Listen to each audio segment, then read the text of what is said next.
Ons kyk nou na praktiese voorbeeld 1.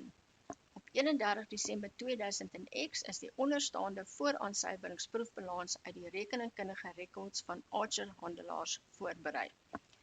As ons gaan kyk na die opskrif, hulle gee eers die naam van die besigheid en dan die titel van die betrokke dokument wat die vooraansuiveringsproefbalans is en die datum van die dokument op 31 Desember 2000X en dit sê vir jou dit is die laaste dag van die finansiële jaar. Hierdie proefbalans wat nou 'n vooraansuiveringsproefbalans genoem word, is die proefbalans wat julle tot dusver opgestel het, wat insluit vir hierdie grootboekrekeninge al die transaksies wat plaasgevind het gedurende die finansiële jaar. Met ander woorde, dit is verkope wat gemaak is, aankope wat gedoen is, salarisse wat betaal is, vraghulp aankope wat betaal is, water en elektrisiteit wat betaal is. So dit is jou gewone daaglikse transaksies wat die besigheid gedoen het vir die huidige jaar. En dan lees ons onderaan die proefbalans, die volgende transaksies moet nog in berekening gebring word by die voorbereiding van die proefbalans. Met ander woorde, hierdie lys transaksies is die aansuiverings en dit is nog nie in hierdie syfers in berekening gebring nie. So van hierdie inkomste en uitgawes is te veel. Met ander woorde, daar's bedrae wat aan 'n ander finansiële jaar behoort en van dit is te min.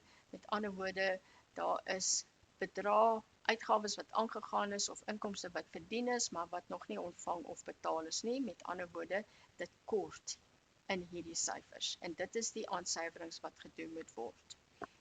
As ons gaan kyk na die regterkant van die skerm, die heel eerste joernaalinskrywing wat jy doen, wat streng gesproke 'n sluitingsjoernaal is, wat jy reeds in hoofstuk 4 geleer het, is om die beginvoorraad uit die voorraadrekening uit te haal en oor te plaas na koste van verkope.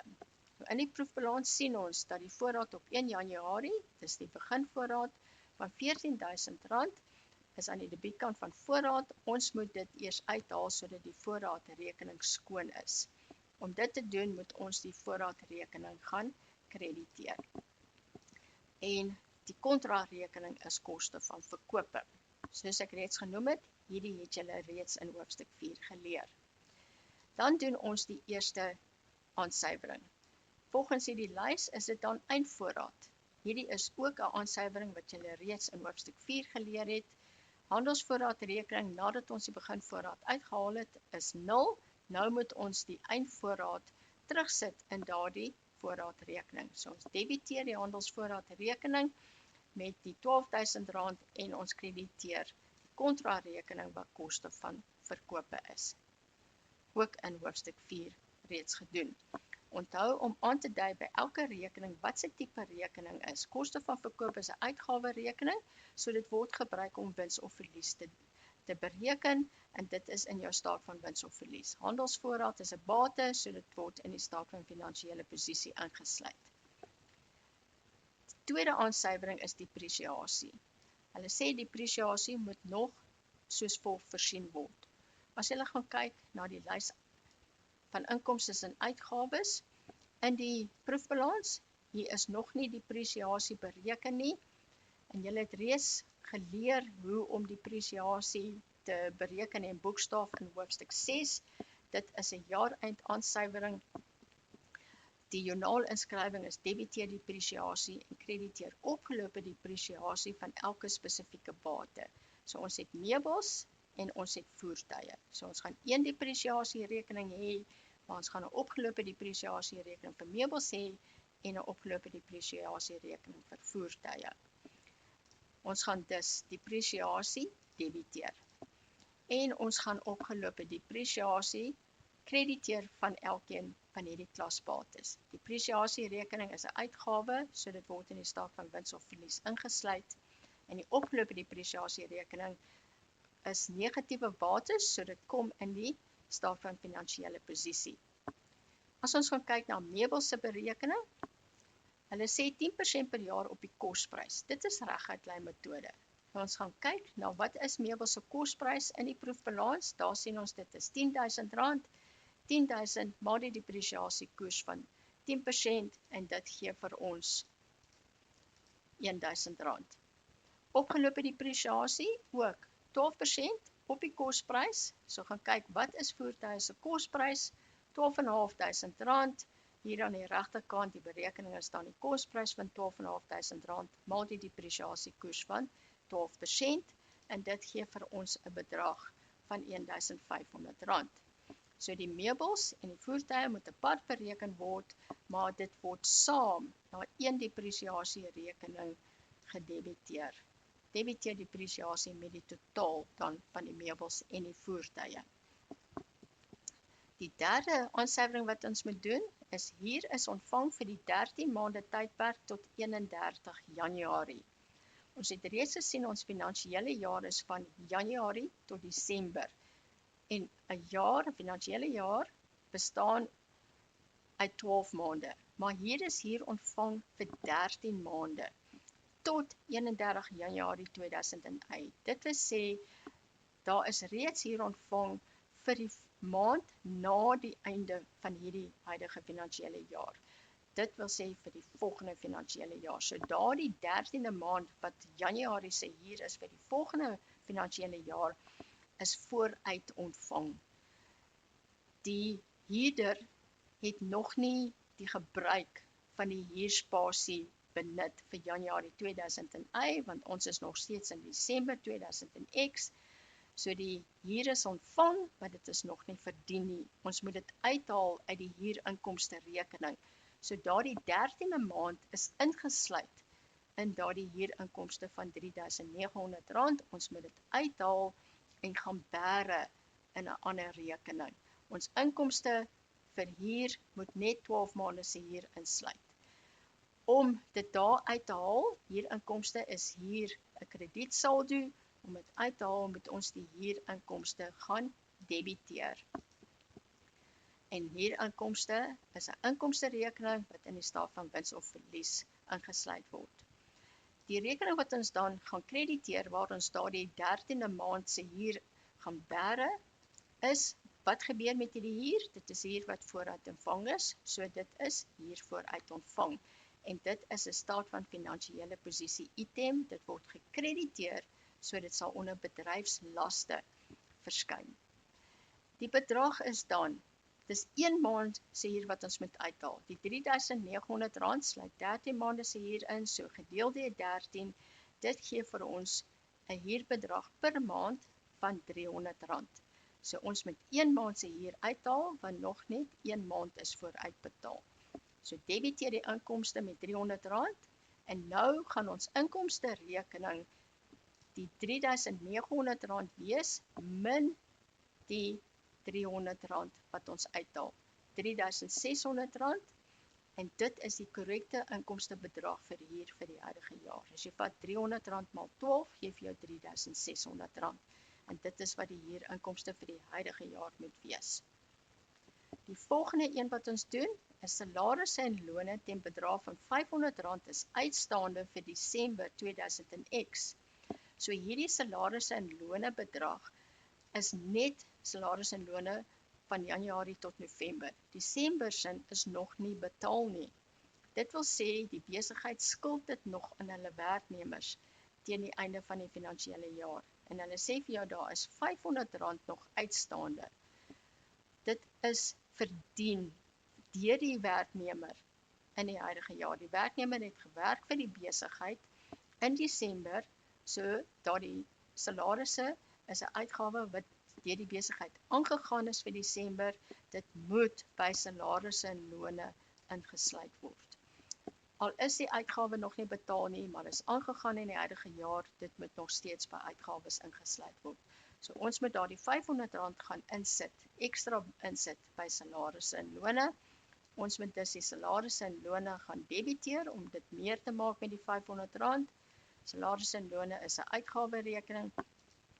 En ons gaan wys dat daardie salarisse en lone verskuldig is.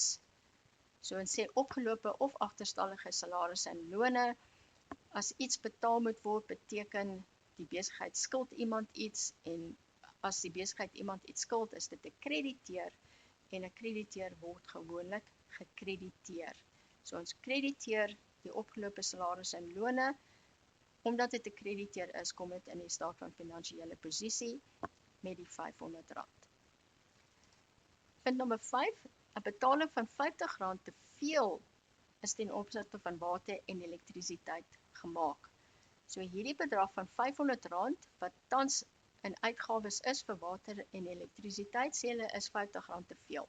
Ons moet R50 daar gaan uithaal. Met ander woorde, die besigheid het R50 te veel betaal vir water en elektrisiteit, so ons beskou daardie R50 vir die volgende finansiële jaar se uitgawe.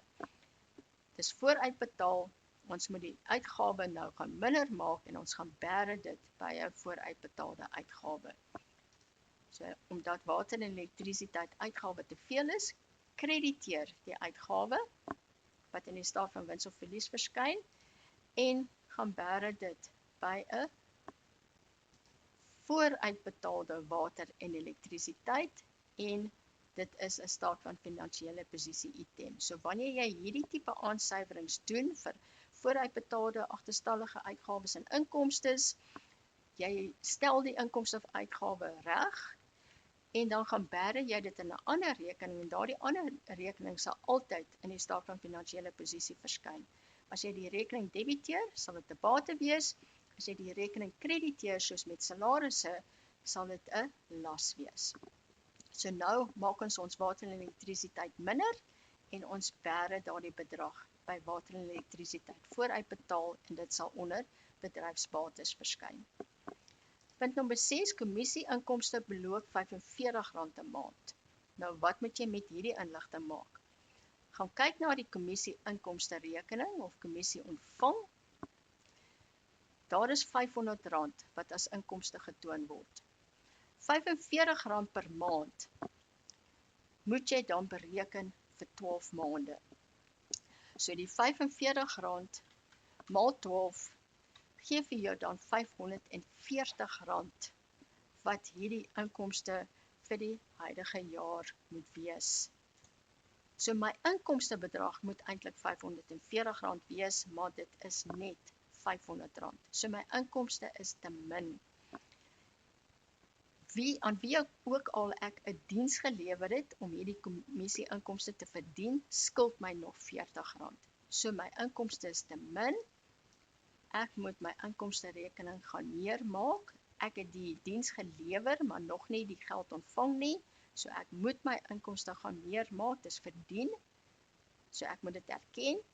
En dan moet ek gaan wys dat iemand my hierdie R40 skuld, so ek debiteer kommissie ontvangbaar. En dit is dan die verskil tussen wat dit moet wees en wat dit huidiglik in die proefbalans is. En weer eens, ons maak die inkomsterekening reg, krediteer die inkomsterekening en dan debiteer 'n ander rekening en daardie rekening is dan 'n staat van finansiële posisie item en omdat ons hierdie rekening debiteer, sal dit onder bedryfsbates verskyn. Die volgende een, kredietverliese van R100 moet nog afgeskryf word. So hier is kredietverliese, dis 'n kliënt wat nie hulle skuld kan betaal nie, dis 'n debiteer wat deel is van daardie R2900 en hulle skuld R100 en daardie R100 moet afgeskryf word van die kliënt kan nie betaal nie. Daardie inskrywing is dan om eerstens die toelaag vir kredietverliese te debiteer met daardie bedrag. En hoekom debiteer ons toelaag vir kredietverliese? Want ons het dit beskikbaar. Daar is 'n toelaag geskep. Hierdie is hoofstuk 7 werk, so julle moet dit gaan hersien as julle nie alles verstaan nie.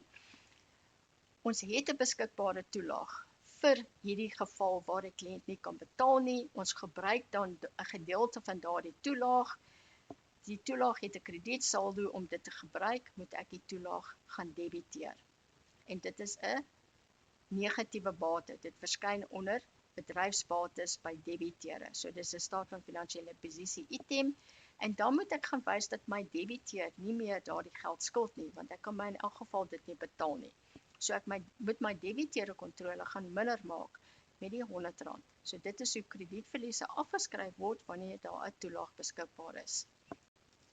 Die laaste aansuiwering is punt nommer 8. Die toelaag vir kredietverliese moet aangesuiwer word tot 5% van uitstaande debiteure op jaareinde. Ek moet dan eerstens bereken wat is my uitstaande debiteure. dan moet ek bereken wat is 5% daarvan, en dan moet ek gaan kyk, maar wat is my toelaag vir kredietverliese saldo tans, en dan moet ek dit vergelyk met hierdie 5% van uitstaande debiteure, en kyk, is die toelaag te min of te veel. So kom ons gaan kyk, wat is 5% van uitstaande debiteure. My debiteure is in die proefbalans R2.900. Daar kry ek die bedrag in die proefbalans.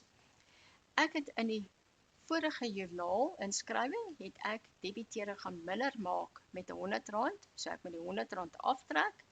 My uitstaande debiteure is dus tans R2.800. 5% van dit gee vir my R140, en dit is wat my toelaagsaldo moet wees aan die einde van die jaar. Nou moet ek gaan kyk, maar wat is my saldo tans? Weereens, ek gaan kyk na die proefbalans. My saldo is R200, daar is die R200. Ek het in die vorige joernaal inskrywing ook my toelaag aangepas. Ek het dit met R100 gaan minder maak. So ek het begin met R100, ek het dit gaan minder maak met R100, so my saldo vir my toelaagrekening wat oorbly is R100. Maar dit moet R140 wees. So ek moet my toelaag gaan meer maak met R40. Om jou toelaag meer te maak, moet jy dit gaan krediteer. Krediteer dan die toelaag vir kredietverliese, wat 'n staat van finansiële posisie item is, met R40, en debiteer die kontrarekening wat kredietverliese is, 'n uitgawe, ook met R40. Dan sal jou toelaagrekening wat R100 was, plus hierdie R40, sal dan gelyk wees aan die R140 wat dit moet wees. Dit is dan wat ons gedoen het om hierdie verlangde gedeelte te antwoord. Die aansyferings vir die jaar geëindig 31 Desember 2000 te regionaliseer.